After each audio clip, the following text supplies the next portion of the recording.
Hello everyone, welcome back to my YouTube channel.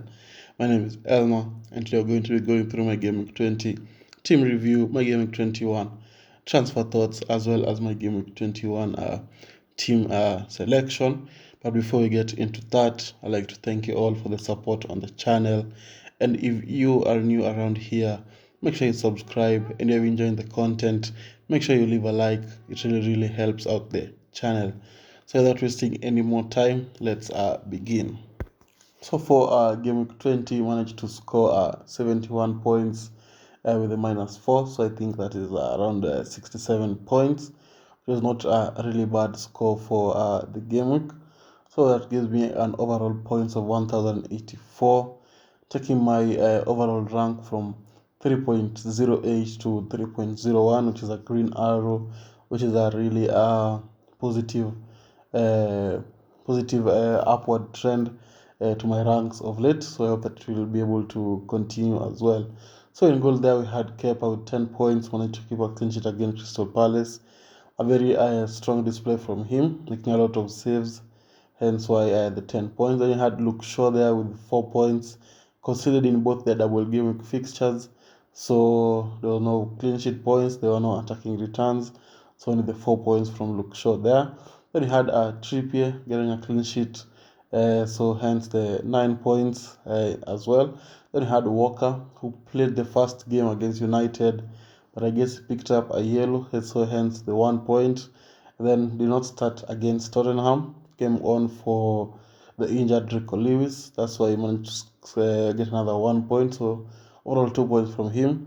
Then he had Rashford, who scored against Man City, picking up the bonus points, but did not do particularly well against Crystal Palace. Hence the 12 points, expecting a little bit more considering his form, but 12 points is still good. Then he had Almiron, whose form is cooling off a bit, so 3 points, so that can be able to regain his form for game week 21. Then he had Saka, who got an assist for Arsenal, so 6 points there. Then you had Martinelli, who did not do anything in that game, so only 2 points from him. Then you have Kane, who managed to get an assist against Man City, but did not play really well against Arsenal, so 7 points from him. Then Mitrovic, who missed a penalty, of course, in the most funniest way possible that you can miss a penalty. So Mitrovic, 0 points there again. Then you had Haaland, did not do well against United, but managed to score a goal against Tottenham, so 16 points from him, the captain.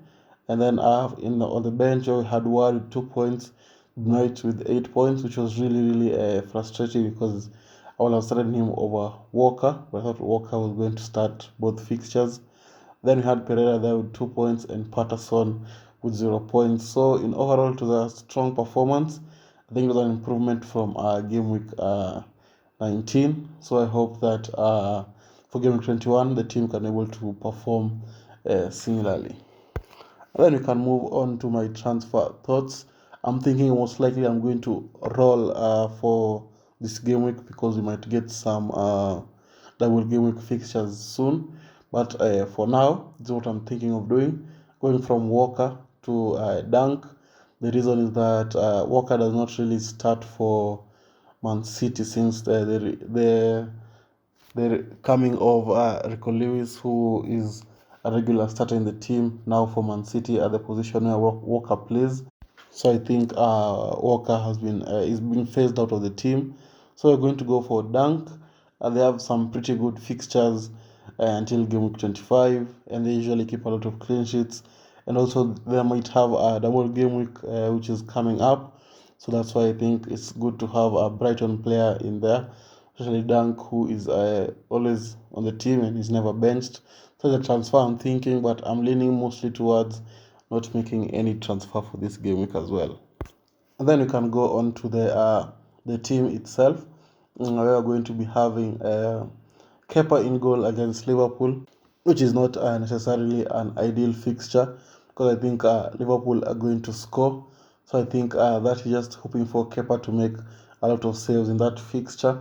And we'll see how it goes. It may also end 0-0. You never know. So Kepa might also have some clean sheet there. but I think most likely Liverpool are going to score. Then we have Trippier against Crystal Palace. Crystal Palace did not look threatening against United. They managed to score from a free kick, but they were not on the attacking side of things. They were just lacking a striker. So I hope that Trippier can be able to close shop and keep a clean sheet against Crystal Palace. Then you have Dunk against Leicester. Leicester have been really poor this season, and they are not really scoring goals. So I think that Dunk can be able to keep a clean sheet against Leicester, but you never know. And also Dunk is very good from corners, so I also hope that he can be able to score one of them. Then you have Shaw against Arsenal. Not an ideal fixture for United, but so we hope that Shaw can play left back in this fixture and be able to come out with attacking returns. Then we can move on to the midfield. I'm going to be having Martinelli and Saka from United. I know it's conflicting because I still have Shaw and I'm also a United fan. So all I can hope for is that we manage to say Saka and Martinelli blank, just so that my team can be able to win. And yeah, that's it for Arsenal, guys. Hope that you can be able to just blank. Then we have Rashford against Arsenal. Hope that Rashford can be able to score. He scored 2 goals last time he played Arsenal, so I hope that this time he can be able to repeat that. And then we have Almiron against Crystal Palace.